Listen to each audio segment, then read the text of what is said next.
మహారాష్ట్ర రాజకీయాల్లో తరచుగా ఆసక్తికర పరిణామాలు చోటు చేసుకుంటూనే ఉన్నాయి. శివసేన చీలిక వర్గానికి సంబంధించి ఉద్ధవ్ షిండే వర్గాల మధ్య విభేదాలు ఒక్కొలిక్కి రావటం లేదు.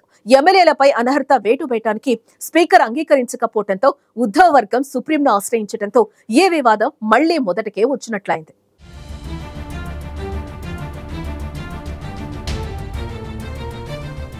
మహారాష్ట్ర అసెంబ్లీ స్పీకర్ రాహుల్ నార్వేకర్ ఇచ్చిన ఆదేశాలను సవాల్ చేస్తూ ఉద్ధవ్ ఠాక్రే వర్గం సుప్రీంకోర్టును ఆశ్రయించింది. దీంతో షిండే గ్రూప్ హైకోర్టులో పిటిషన్ దాఖలు చేసింది. ఎమ్మెల్యేల అనర్హత వేటు విషయంలో స్పీకర్దే ఫైనల్ నిర్ణయమా? సుప్రీంకోర్టు గతంలో ఏం చెప్పింది?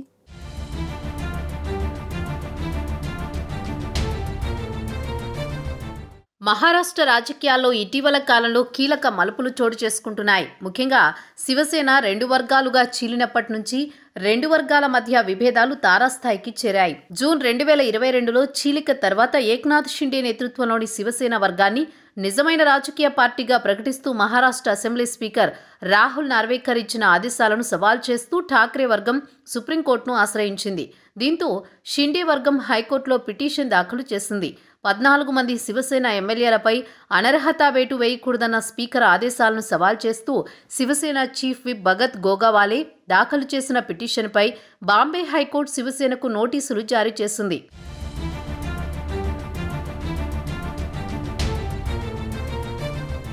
అనర్హత వేటు వేయాలని శివసేన రెండు వర్గాలు డిమాండ్ చేశాయి. 2022లో పార్టీ చీలిక తర్వాత ఫిరాయింపుల నిరోధక చట్టాల కింద ఒకరి ఎమ్మెల్యేలను మరొకరు అనర్హులుగా ప్రకటించాలనే డిమాండ్ వచ్చింది. ఏక్నాథ్ షిండేతో సహా అధికార వర్గానికి చెందిన 16 మంది ఎమ్మెల్యేలపై అనర్హత వేటు వేయాలని ఉద్ధవ్ ఠాక్రే బృందం పిటిషన్లో డిమాండ్ చేసింది. ఉద్ధవ్ వర్గానికి చెందిన 14 మంది ఎమ్మెల్యేలపై అనర్హత వేటు వేయాలని షిండే డిమాండ్ చేశారు. అయితే స్పీకర్ రాహుల్ నార్వేకర్ జనవరి 10న తన తీర్పులో ఉద్ధవ్ ఠాక్రే, ఏక్నాథ్ షిండే క్యాంపులు దాఖలు చేసిన అనర్హత పిటిషన్లను తిరస్కరించారు. 2018లో ఉద్ధవ్ ఠాక్రే నాయకత్వ నిర్మాణంలో చేసిన మార్పులను నార్వేకర్ తిరస్కరించారు. అవి 1999 శివసేన రాజ్యాంగానికి అనుగుణంగా లేవని, ఈ సవరణలకు సంబంధించి ఎన్నికల సంఘం వద్ద ఎలాంటి రికార్డులు లేవని చెప్పారు. జూన్ 21న పార్టీలో ప్రత్యర్థి వర్గం ఏర్పడిన తర్వాత చట్టబద్ధంగా ఎన్నికైన చీఫ్ విప్ కొత్త చీఫ్ విప్ భరత్ గోగావాలే నియమితులవుతారు. కాబట్టి అప్పటి చీఫ్ విప్ సునీల్ ప్రభు పదవిలో కొనసాగాలనే కోరికను ప్రతిబింబించలేదని స్పీకర్ అన్నారు.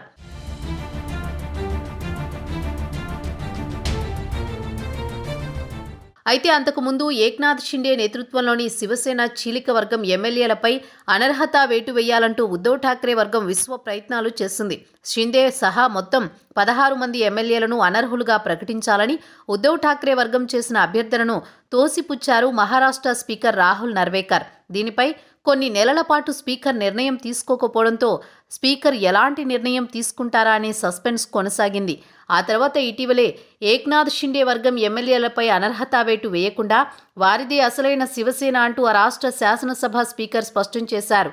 ఆ సమయంలో శివసేన పార్టీ రాజ్యాంగానికి సంబంధించిన అనేక నిబంధనలను ప్రస్తావించిన స్పీకర్ వాటన్నింటినీ పరిగణలోకి తీసుకుని అనర్హత పిటిషన్పై నిర్ణయం తీసుకున్నట్లు వివరించారు.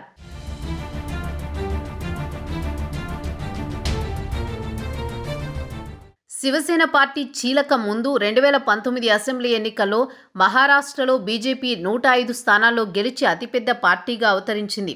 అయితే ప్రభుత్వం ఏర్పాటు చేసేందుకు 145 సీట్లు అవసరం ఉండడంతో అజిత్ పవార్ సహాయంతో బీజేపీ ప్రభుత్వాన్ని నెలకొల్పినా ఆ సర్కార్ 4 రోజులకే కుప్పకూలింది. ఆ తర్వాత కాంగ్రెస్, ఎన్సీపీ, శివసేన కలిసి మహావికాస్ అఘాడీ పేరుతో కూటమిని ఏర్పాటు చేశాయి.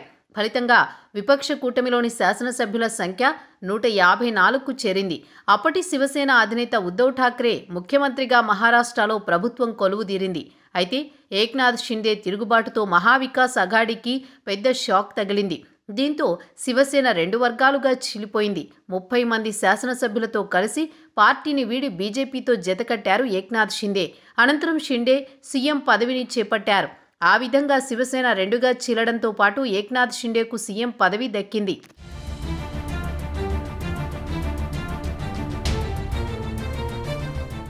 ఏక్నాథ్ షిండే తిరుగుబాటు చేయడంపై శివసేన ఉద్ధవ్ బాల్ ఠాక్రే వర్గం న్యాయ పోరాటం దిగింది.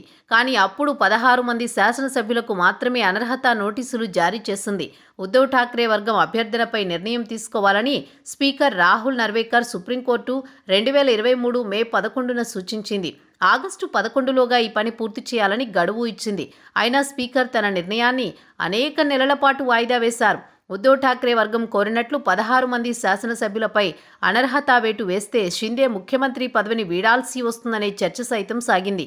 అంతేకాదు షిండే పదవిని వీడాల్సి వస్తే ఆ తర్వాత సీఎం పీఠం ఎవరికి దక్కుతుందో, బీజేపీ నేతృత్వంలోని కూటమి ఏం చేయబోతుందోనన్న చర్చ జరిగింది.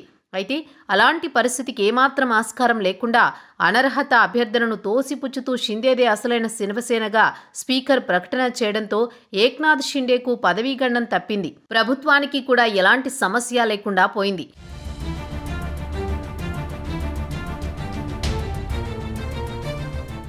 అయితే మహారాష్ట్ర అసెంబ్లీ స్పీకర్ రాహుల్ నర్వేకర్ ఇచ్చిన ఆదేశాలను సవాల్ చేస్తూ ఉద్ధవ్ ఠాక్రే వర్గం సుప్రీంకోర్టును ఆశ్రయించింది.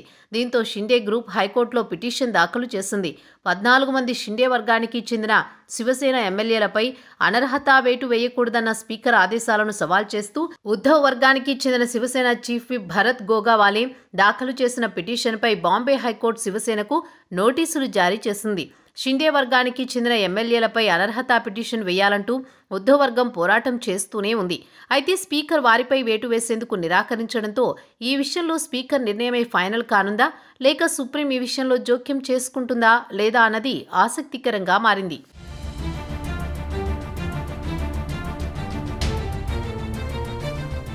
శివసేనలో చేలిక కారణంగా ఉద్ధవ్ షిండే వర్గాల మధ్య అనర్హత వేటు విషయంలో వివాదం కొనసాగుతూనే ఉంది. మహారాష్ట్ర స్పీకర్ షిండే వర్గానిదే అసలైన శివసేన అని ప్రకటించినప్పటికీ ఉద్ధవ్ వర్గం మాత్రం ఇంకా పోరాటం చేస్తూనే ఉంది. మరి చివరకు ఏం జరుగుతుందో అనేది ఆసక్తికరంగా మారింది.